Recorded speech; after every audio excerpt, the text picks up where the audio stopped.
So I became a millionaire at the age of 26, and it kind of happened accidentally. And by accidentally, I mean it was never the goal. Now in this video, I'm gonna break down my own journey from zero to my first $1,000, from my first $1,000 to $100,000, and then from $100,000 all the way to $1 million. And so if you are interested in getting rich, becoming financially free, having time freedom, having autonomy over your own time and what you do, hopefully by hearing me kind of talk through the stages of my own journey, there will be stuff that you can apply to your own as well. And just a quick flag that this video is going to change locations a little bit because there is currently construction work going on in my house. And so I had to find a different location to film most of the video in. The whole becoming a millionaire at 26 thing actually happened somewhat accidentally. It was never the goal. I never set out to try and become a millionaire. So from age 18 to 24, I was in med school for 6 years. I was studying at Cambridge University. And then my starting job as a doctor, age 24, I was making about 3K a month GBP. If I could just have an extra 2K GBP or 3K GBP, that would be like doubling my salary. That would be amazing. Then in medicine, I'll be able to work 3 or 4 days a week because the happiest doctors I knew were the ones working part-time. And that was the goal. Everything that happened beyond that point was kind of accidental. Well, sort of accidental, sort of on purpose, but my point is that I didn't set out to try and become a millionaire. The concept of making £1 million was so far out of reach that I just didn't even vaguely think about it. I think for me, being in the UK, having a single parent mom who was a doctor, and basically where everyone I knew was a doctor, kind of the upper limit of what I thought it was possible to earn was $100 a year. Weirdly, I think had I been born a few years later into a culture of YouTube and the internet and stuff, where you see people being like, oh yeah, I just had $1 million month. Oh, I just had an 8-figure profit month. What the frick? It's okay. It sets the target so much higher than what it was for me. And I think for me, had the target been 100 grand or 200 grand or 100K a month or 10K a month, or any of these numbers that a lot of people on YouTube throw out, I would have been completely paralyzed and not even known where to begin. Okay, so at this point, we've established that the goal was never really to become a millionaire. The goal was to just make an extra £3,000 a month, which is about $3,500. Let's now talk about how I got to the first $1,000. Age 13 was when I made my first dollar on the internet. And through doing random ass bits and bobs in terms of a bit of web design, a bit of web development, a bit of private tutoring, that was how it took me 5 years to make that first $1,000 online. These days, it should not take you 5 years to make your first $1,000 online. It was a very different time back then. There weren't as many tutorials available. There were a lot less business books on the market around how to make money online. The internet thing was still kind of new back then. And so these days, I think that if you are serious about trying to make money, you can get to your first $1,000 within about 6 weeks of starting. Maybe 90 days, but most people can do it within 6 weeks, at least in my experience and what I've seen from friends of mine who have been on this journey. All right, so how do you make this first $1,000? Well, I have a few rambly thoughts. Let's go to me from yesterday. So if you are looking to do that first $1,000 and you want some ideas of where to begin, figure out a way to create a digital product, like a PDF or a spreadsheet or a template or a something, and figure out what expertise you have that other people would find valuable that you can sell for $10. You're trying to create a $10 PDF or a $10 ebook. If you have any shred of life experience and you had a gun to your head and that the gunman with the gun said, you have to write a 5,000 word ebook in a weekend or something, but it can be on anything you want, you'd probably find a way to write a 5,000 word ebook on anything you want. Now in that world where you have a 5,000 word ebook on anything you want, you could probably find a way to sell it to friends and family for $9 or $10. That's a easy enough way to get started with stuff. Ask yourself, what are you good at? What are the sorts of things that your friends come to you for advice on? You could probably sell that as a service where you're training someone how to do the thing over a Zoom call. It doesn't have to be for a lot of money. I have a friend who's a lawyer. He could either sort of tutor kids for their interviews for law school.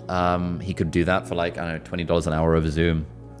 If he wanted to do contract reviewing, he could do a service where it's hey, I'll review any kind of contract for you for, I don't know, $100 or something like that.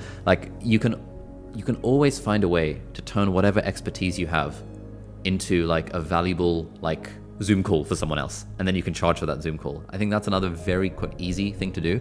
The thing is, making that first $1,000 is really easy. Anyone can do it. Getting to 100,000 is really hard, and that's when you have to start to actually add value and figure out something that the market actually wants. But even if you have something that the market doesn't actually want, given enough time with enough hustle, anyone with a pulse could just make the $1,000, right? So that's the easy bit. So I would say if you're in this journey of trying to get rich, start with the first $1, then the next 10, then 100, then 1,000. And by that time, you'll learn so much about the process of how to make money on the internet that hopefully you'll then be able to survive years in the trenches going from 1 to 100K. All right, so a couple of days ago, I did a in-person event here in Hong Kong where I live, and there were 100 people who showed up, and people were asking me questions, and a bunch of the questions were around how do I start my first business? I found myself recommending the same set of books to about 15 different people. Now, if you have not yet made your first $1,000 on the internet, if you have not yet started your first business, this would be what I consider sort of almost like required reading, because these books will just completely give you a firmware update and completely change your life. The first one, if you are at this early stage of the process, is $1 Million Weekend by Noah Kagan. That is a book that came out last year, 2 years ago, something like that. It's really good, and it is a step-by-step guide as to how to figure out your first business idea and how to start making money from that business idea. Everyone I've ever met who has read that book and has actually done what Noah recommends in the book has ended up making $1,000 on the internet. I know lots of people who have read the book and not taken action on it because they're scared. And I know lots of people who I've recommended the book to and they've never even read the book, and those people have not made $1,000 on the internet. So like, if you're at this point in the video and you want to make money on the internet, literally, it's not that hard. Just read $1 Million Weekend by Noah Kagan. At that point, once you've read $1 Million Weekend, you might like to listen to the audiobook for The Millionaire Fastlane by MJ DeMarco. You might like to read Dot-Com Secrets by Russell Brunson. You might like to read $100 Million Offers by Alex Hormozi. But to be honest, you don't need any of these to make your first $1,000 on the internet.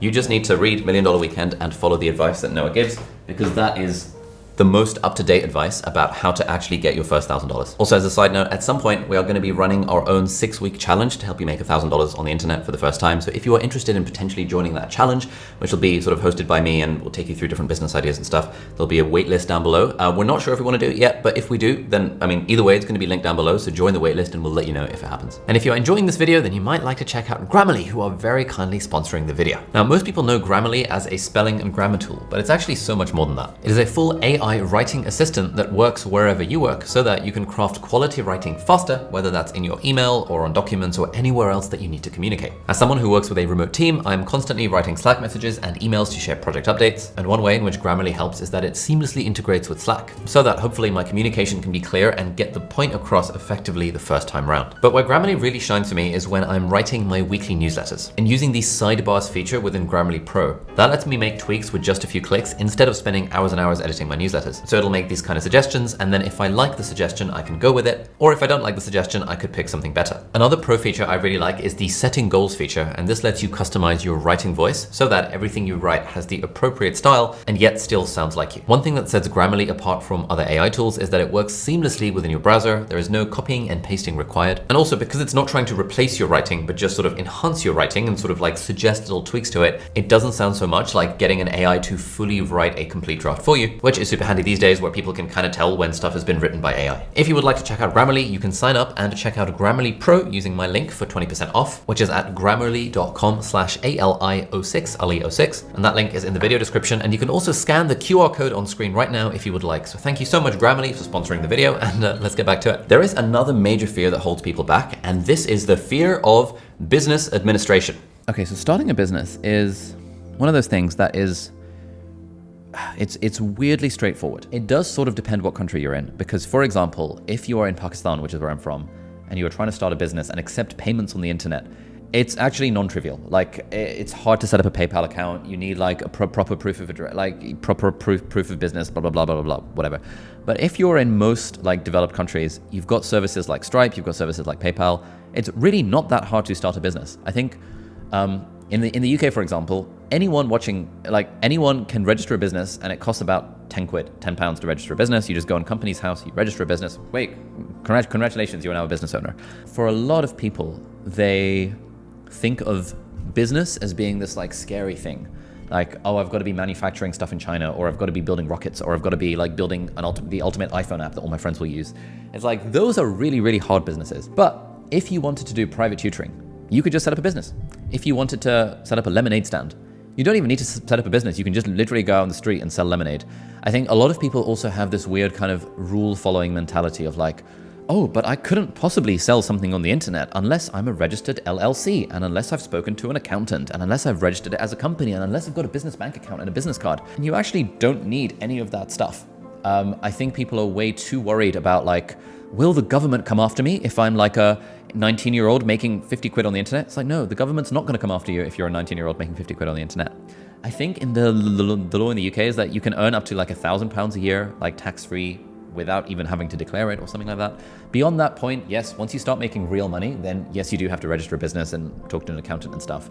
But step one should be to start making real money. And then step two is to worry about all of the admin costs associated and administration associated with, quote, starting a business. Really, the reason people don't start businesses is because they're scared. They're scared to put themselves out there.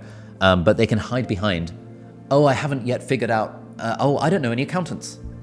All right, then, I guess I can never start a business. You know, it's a very easy way to just never face the fear of putting yourself out there, to pretend that the reason you haven't started a business is because you don't know what the appropriate LLC or S Corp structure for the business is, which is genuinely stuff that I've heard from friends and from students of mine in our YouTuber Academy. It's like, bro, make your first $1,000 and then worry about whether you need to set up a corporate entity and a business bank account for that kind of stuff. I wouldn't have started the business if I'd been held back by the fear of administration. You can always, like, once you have money, you can always pay an accountant to figure it out.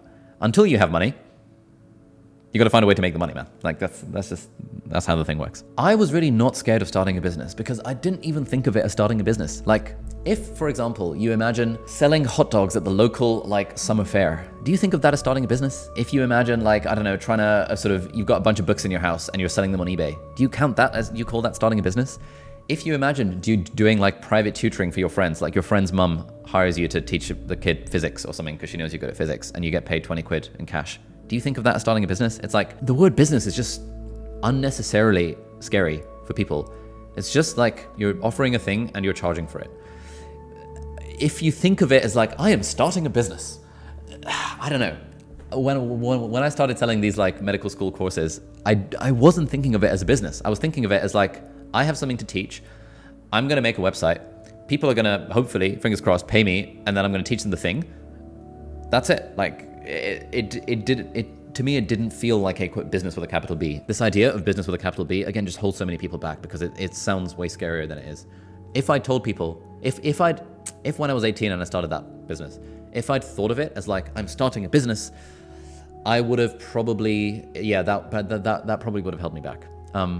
Once it started to make like 10 grand, then I was like, oh shit, I should probably register this as an actual business. And then I went online and Googled how to register a business and, you know, all of the stuff. But I'd been making sort of tiny amounts of money on the internet for like years at that point. Made my first $1,000 on the internet without registering a business. Made a few £100 here and there from private tutoring without registering a business. You can just do stuff. You can just make money and you can worry about the admin associated with starting a quick business further down the line. Okay, everyone wants to be like a 6 and 7 figure entrepreneur. But you want to start out by being a 1-figure entrepreneur, right? You want to make your first dollar. You don't need to register a business to make your first dollar. You can just make your first dollar on the internet, ideally, if you're starting an online business. Then, once you've made $1, then you think, okay, cool. How will I make $10? And then you figure out a way to make $10. Once you've done that, you're like, all right, cool. Now how do I make $100? And you figure out how to make $100. Once you've done that, you figure out 1,000. Once you figured out $1,000, I'm just going to straight up say, at that point, you can start doing the research into registering a business because now, congratulations, you're a 4-figure entrepreneur. You have made $1,000 on the internet. Now it's time to Google or ChatGPT or whatever, depending on what country you're in, to understand what you need to do. Do you need to declare it on your freaking self-assessment tax return? Do you need to file it with the IRS? Do you need to register a business? Like, all of this stuff comes, but you don't need to worry about any of that until you've made like at least $1,000. And then once you made that 1,000, you can decide, okay, cool. Then the next milestone is 10,000. And then the next milestone is 100,000. And then the next milestone after that is 1 million. And I think that sort of baby step way of going about it is really the way forward. Because I just think that first, okay, here's the map, right? You've got the first $1,000. The first $1,000 makes you a 4-figure entrepreneur. Then you've got $1,000 to $100,000. I'm going to call that the trenches. You are now in the trenches. It's really hard being in the trenches. It's really, really hard. Pretty much anyone with a pulse in a developed country can make their first $1,000 on the internet. I'm going to stand by this. Like, yes, if you're a 12-year-old in Pakistan, which is where I'm from, it'll be difficult to make $1,000 on the internet. Even then, I know plenty of 12-year-olds in Pakistan are making $1,000 on the internet. Any adult in a developed country with access to the internet and like a Stripe or PayPal account can make $1,000 on the internet. That's like ridiculously easy. Anyone can do it. Then when you get to 1,000 to 100,000, that's when it gets really, really, really hard. Once you're at $100,000 and your business has already done 100,000 in revenue, it's actually not that hard to grow it because you've added at least $100,000 worth of value to customers' lives and they've paid you 100 grand for goodness sake. Like, that's quite a lot of money. And then, trying to go to 150, 200, 300, 500, even $1 million, becomes much more doable because you've done the hard bit. So now I'm going to talk about my journey from $1,000 to $10,000 and $10,000 to $100,000 that happened from around age 18 to around age 22. So that was a 4-year period in the trenches. Okay, so we've established that the whole goal was earning an extra 3K a month. I set this goal when I was about like 18, 19 years old. So this was like 5 years before I graduated med school. And so then I'm thinking, okay, cool. My goal is an extra 3K a month. How do I make that extra 3K a month? At the time, I was private tutoring for £15 an hour. Hang on, I've got something in my eye. One sec. It almost looks like I'm crying. I don't know if I'm crying. Anyway, at the time, I was private tutoring for like £15 an hour. So to make an extra £3,000 a month, what is that? Like this, like for 200 hours? Yeah, I would need to do 200 hours of private tutoring while being in med school. And I was like, okay, well, you know, that seems a bit unsustainable. In an attempt to make money, at the time when I was about 18, I got scammed out of like £1,000 of my life savings. And I was like, I need to find a way to make money. I landed on selling courses for medical school applicants as like the initial vehicle to make money. I charged initially about £60 for a student, and I would get them into a classroom and teach them and teach them for the whole day. At the start, I had like 2 or 3 people in like the local mosque, and you know, would rent the conference room there for a day, and I would make like, what was it? I think we had a class of like 8 people, and so I made about £400 in a day, and I was like, oh, sick, £400 in a day, that's really cool. And then eventually I was able to get it to a point where we would have classrooms of 30 students. So 30 students paying £60 per day was £1,800. And so in a day, I'd be making 1,800 quid. And then by doing 2 of those, or like 1 of those on a Saturday and a Sunday during the summer holidays, that was getting me to my goal of 3K a month. So for the first few years while that business, when that business was doing well, around when I was age 20 to 24, I was making about £40,000 a year in profit from the business, which is just over 3K a month, weirdly. And so that was kind of the vehicle initially. It was really a case of, how do I find a way to make this money in a way that doesn't just require me to show up for one-to-one tutoring for £15 an hour? So I made my first 1,000, let's say, like sort of pre the age, like before the age of 18, through a combination of private tutoring and a combination of like selling web design services on the internet on like the Fiverr equivalent back in the day, like doing freelancing and stuff. It took me about 5 years to make $1,000. Then when I was 18, I tried to buy a dodgy MacBook from some guy on Craigslist, and I lost the $1,000. So that was like, worst day of my life. Oh my God, I've lost my whole life savings, etc., etc. And then from 1 to 100K in the trenches, that was when I stumbled on this business idea of teaching courses to help people get into med school. So in the first year of that business, it made about £8,000, which is about $10,000. In the next year, I think we did about 70K in revenue, GBP. And I think I took home maybe like 20K profit, 30K profit, something like that. And then the next year after that, we sort of plateaued at about 150K GBP revenue, where I was making about £40,000 in profit each year. So that was how I went from 1 to 100K. And that process took about 4 years while I was in med school, and I was grinding in the weekends and the evenings and the summer holidays to create the materials for these courses, and writing all the booklets, and finding a printing company to print the booklets, and booking conference rooms in hotels and up and down the country. I ran a course in Singapore with a friend. I ran a course in Amsterdam with another friend. It was really fun. Like, I felt like, man, I'm a proper businessman. Like, you know, taking the train or like taking the plane to Singapore to teach a course in a classroom. We had a few deals with schools, but it was quite a lot of work. And often there would be days where, you know, my friends at uni would be hanging out in my room, and I would be on the computer replying to like customer service emails. Eventually I stopped doing everything myself, and I started hiring my friends to become tutors. And so I remember a day where we had a course in Manchester. Manchester was like, you know, a 3-hour drive from Cambridge, where I was at university. And 2 of my friends had taken the train to Manchester at like 5 in the morning to get there in time to teach the course. And then it turned out that the booklets that we needed to get printed just hadn't been delivered. And I was like, oh my freaking God. Like, you know, they'd been printed and they'd been handed over to the delivery company, but the guy who was meant to be delivering for the delivery company had run out of credits on his like job iPad thing, and so he just chose not to deliver the books to the hotel. And so we had these 30 kids in a classroom with 2 of my friends, completely empty-handed at like 8 in the morning, where the course was due to start at 9. So I think that day I happened to have a pile of spare books in my bedroom in Cambridge, and I was going to do stuff with friends that day, but I just cancelled everything. I hopped on the train and I personally took the train 3 hours to Manchester to hand deliver these books. This is not the only time this happened. Like, one of the most annoying things about running like classroom courses is just the delivery of the books. We had a handful of occasions over the years where I'd find out the morning of or the night before that like the books haven't been delivered, and then it would be up. God, okay. oh, all right, I guess I'm taking the train all the way to Birmingham to deliver some books. And, that's what I mean by in the trenches. That was the grind of 1 to 100K in revenue. Trying to teach these classroom courses with kids on the weekends for the BMAT and the UCAT exams. And then we started medical interview prep and stuff. And it was really fun and really exhilarating. And it taught me so much about business. And I made so many mistakes along the way. But that was the trenches. That was 1 to 100K for me. Yeah, so with that business, I made a lot of mistakes. I realized that teaching a course just by myself was kind of boring, but teaching it with someone else was super fun. And I knew that like some of our competitors always had like 2 instructors in the classroom. And so I just asked my friends, being like, hey, do you want to earn some money on the weekend and teach a course with me? And they're all like, yeah, because students want to earn money on the weekend. So then it would always be me and a friend for the first couple of years. I think there was one day where I couldn't do it, but we had a course because I had some family thing. And I said, hey, 2 of my friends, why don't, you guys have taught this enough times. Are you guys going to be okay if I'm not there and you just teach it yourselves? And they were like, yeah, sure, no problem. And then I was like, oh shit, that's really cool. That was when I realized that I could make money by building the system, and my friends could make good money. I think I was paying them like a few £100 for the day. They were delighted by the amount of money they were making. And I didn't have to then teach the course to make the money. That was when I first sort of decoupled my time from money and got that leverage. So while I was in the trenches, one thing that was slightly annoying about this is that I did have to sacrifice other things in my life to make time to run this business. For the most part, the only thing I really had to sacrifice was watching TV. Like I set myself the rule that I'm never going to watch TV on my own. And so I just saved hours and hours every week by not watching TV and instead working on the business. There were a few occasions though where I had to blow off friends because I was doing like a business thing.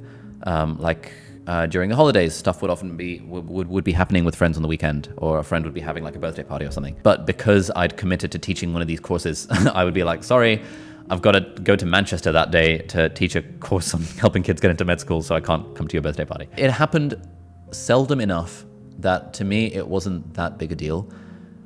But I do remember there was one moment, I think it was in my 5th year of uni. I was like 23 years old or something, and one of my friends, Sahel, was visiting from America because he was doing like an exchange program, and he'd brought some new friends over. One of them was a very attractive girl who I was like, oh, she's pretty. I'd maybe like to get to know her a bit. And so Sahel and his friends were all like chilling in my room, and I wanted to hang out with them, but I had a customer support nightmare where someone like complained about something or other, and I was like, oh crap! I think we had one of these things where the books didn't arrive, and so I had to just sit on my computer for 3 hours while there were these people, including this like hot girl, in my room. And I just had to be there answering customer support emails. Yeah, they kind of left afterward, like sort of when they realized there was nothing interesting going on in my room and I was just sitting on the computer.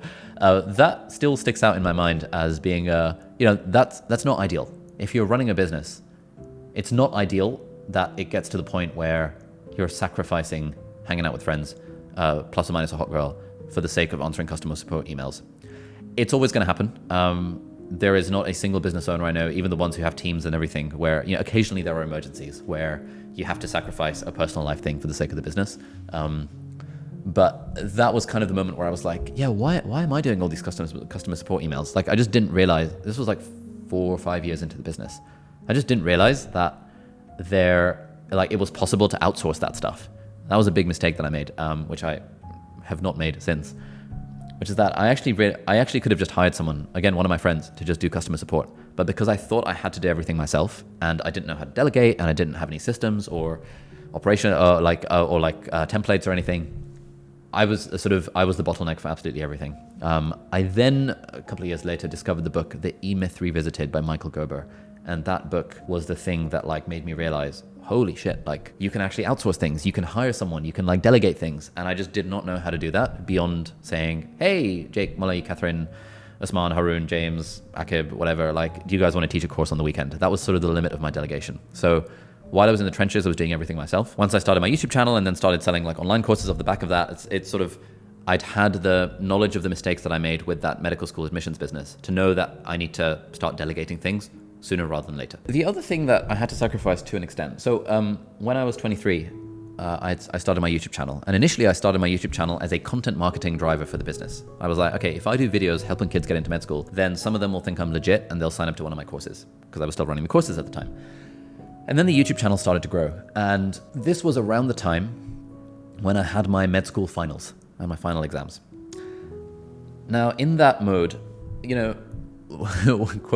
all have the same 24 hours in the day, right? There's 168 hours in the week. Something had to give. I could have chosen to spend a lot of time studying for my exams, but I wanted to continue growing the YouTube channel. When it comes to like medical school finals, you either fail or you pass or you get a distinction. And a distinction requires you to be in like the top 10%. And then I was like, okay, do I want to try and study so much to try and get top 10% or top 15%? And based on like my grades and stuff at the time, because it's like an amalgamation of everything, it would have been possible, but I would have had to really, really, really grind to try and make it into the distinction territory. And so I actively decided, you know what? It's not worth it. I don't want to spend an extra 20 hours a week grinding to attempt to get a distinction. Instead, I want to spend those 20 hours investing into my YouTube channel because it had a little bit of momentum. I had a few hundred subscribers. I was making the videos and I was like, I can feel like this is going somewhere. This is much more fun. And so I kind of did the minimum viable study that I needed to do to pass the exam. I sort of told myself at the time, if I'm really doing this strategically, anything above a pass is wasted effort. And someone might be saying, oh, well, you're a better doctor if you're better at your exams. And it's like, it's just not the case. Like the exam grades correlate so little with performance on the job that thought crossed my mind, but it didn't cross my mind for very long. I was like, no, these exams are a game of like memorizing the right sort of information. I did very well in the clinical exams, the ones that are actually relevant to being a doctor, got like 80-something% in those. But for the written exams, the ones that require you to memorize random details that are almost never going to come up as a doctor, I decided I was only going to aim for a pass for those. And I managed to scrape a pass by like 2%. I was like, thank God for that. It worked out. But it was definitely a case of strategic sacrifice to focus on growing the business while I should have been studying for my med school exams. I'm not saying this as a sort of way of giving advice to anyone else. Like if you're in med school and you really want to be a doctor, you should care about the exams. But something's got to give. If you want to do multiple things, I had a friend who was like super into playing rugby. It was like playing rugby at a semi-professional level. He also had to sacrifice some exam grades. I had a friend who was super into rowing and rowed for the university. She also had to sacrifice some exam grades. Like anything you want to do outside of work requires you to sacrifice the exam grades a little bit. And it's just a personal decision as to, is that something you want to do? For me, at the time, I decided that back in 2017 growing my YouTube channel to me was more important than getting an extra few percentage points in my medical school finals. Other people wouldn't have made that decision. I'm not trying to tell anyone what to do. I'm just sharing the journey in case it's vaguely helpful. All right, so we talked about the 0 to 1,000. That was me aged 13 to 18. Then we talked about 1 to 100K. That was me like 18 to 23. And then age 23, when I started my YouTube channel, I overlapped for a few years with my courses business and my YouTube channel. And I was still doing like the medical school admission stuff and still teaching courses on the weekends and filming like an online course on how to get into med school and, all of the stuff. So there was a little bit of overlap. But in 2019, I got an offer from someone to buy that courses business. It was not for very much money, but at the time, my YouTube channel, I think had like 200,000 subscribers. And I realized I didn't enjoy helping kids get into med school anymore. I was already working as a doctor. I was like, I don't just want to be doing this med school admission stuff all my life.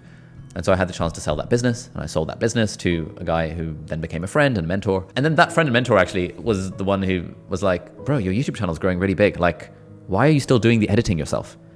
And I was like, well, I tried outsourcing it to like the Philippines or something, but the editor wasn't very good. And he was like, how much were you paying? And I was like, I was paying like $5 an hour. And he was like, dude, you can't expect to get good results for paying $5 an hour. And then he sort of looked at my numbers for the YouTube channel and he was like, you could afford to hire an editor for like £3,000 a month at the time. And I was like, that was like 100% of the income of my YouTube channel. It was making about 3K a month. And that was the goal, ironically, 3K a month. And he was like, dude, you've got to hire a full-time editor. And it just so happened that around that time, a guy called Christian emailed me saying, hey, I would like to be your editor. My rate is, I think, like £2,500 or €2,500 or something. And so, I mean, I put out a job description, etc., and managed to hire this guy, Christian, who then was my first editor and was with the channel for like 4 years. And I was paying him 100% of what my YouTube channel was earning. This was while I was still working as a doctor, so I didn't need the money from the YouTube channel. It was just sort of income on the side. But it was because this friend and mentor, Rohan, said to me, hey, you've got to hire your first employee, that I took the plunge. And I'm so glad I did, because immediately it massively freed up my time to make Skillshare classes and to make more YouTube videos and to get more sponsorships. And so those were the things, once I'd outsourced the editing to Christian, that then took the business from 100K to 300K, and then 300K to 500K. And then in like 2020, in the pandemic, I was still working as a doctor, but like everyone was online. And so our online courses business started to do really well. And that was the year I set up my YouTube course. Basically, the whole pattern of my life in terms of how I've made money is that I've done a thing and then I've taught a course teaching people how to do the thing. Initially, it was like I did well in my GCSEs and A-levels, and then I started tutoring people on how to do well in their GCSEs and A-levels and made some money that way. Then I got into med school by doing well in the exams, and then I started tutoring people how to do well in the exams. And then I built a YouTube channel and then I started teaching people how to build a YouTube channel. So it's just this whole, some people would say this is a pyramid scheme because you're just sort of teaching the people behind you. I would say this is how teaching works. Like you do something and then you coach other people or teach other people how to do the thing. And so in like 2020, when I was 26, we launched our YouTuber Academy, and that year the business made like $1.2 million in revenue. And so technically, for the first time on paper at least, and in my business bank account, I became technically a millionaire. I've spoken to other friends about this who all have businesses, and they broadly agree that like the first 100K is the hardest. The only thing holding you back from the first $1,000 is your own emotions. Like you're just scared, right? You're scared of the admin. You're scared of like putting yourself out there. You're scared that your friends and family will freaking laugh at you. You're scared of thinking you think you have no value, and therefore why would anyone want to buy anything from me? You're afraid to sell. You're like, oh my God, selling is used car salesman sleazy. Like it's all of these emotional barriers that hold people back for the first $1,000. But if you can just get over yourself and just get over the emotional barriers, Abdal's first law, anyone with a pulse in the Western world who's an adult can make $1,000 on the internet fairly easily. You just need to get over yourself and break through the emotions. Then the 1 to 100K is really freaking hard. That's like the trenches.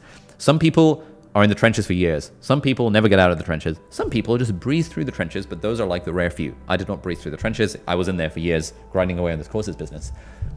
But then once you break 100K, at that point, you know enough about business to have made 100K. Like it's really hard to make 100 grand. But once you've done that, everything becomes easier. And then from what I hear, every tripling starts to become hard. Like 1 to 300 is easy enough, but then 300 to a million becomes harder, and then 1 to 3 million becomes harder. Our business these days does like a few million in revenue and profit, and we've never broken the 10 million mark. So that's kind of like the next stage. I also hear it's really hard to break the 10 million mark because there's a lot of, for a business like this where a YouTuber with a YouTube channel and courses, $1 to $3 million in annual revenue is like a very good place to be, according to one of my mentors, Ollie Richards. And if you're trying to break beyond that to like the 10 million category, you then have to learn how to run ads, and you have to have a bigger team, and you have more costs, and you do high ticket and stuff. So for each different business model, there are different like levels of like plateau and sweet spot and like trade-offs. And yeah, but that's how I became a millionaire. But I think had I set out to become a millionaire, it probably wouldn't have happened because I would have held myself back by overthinking and overanalyzing and overlearning and stuff.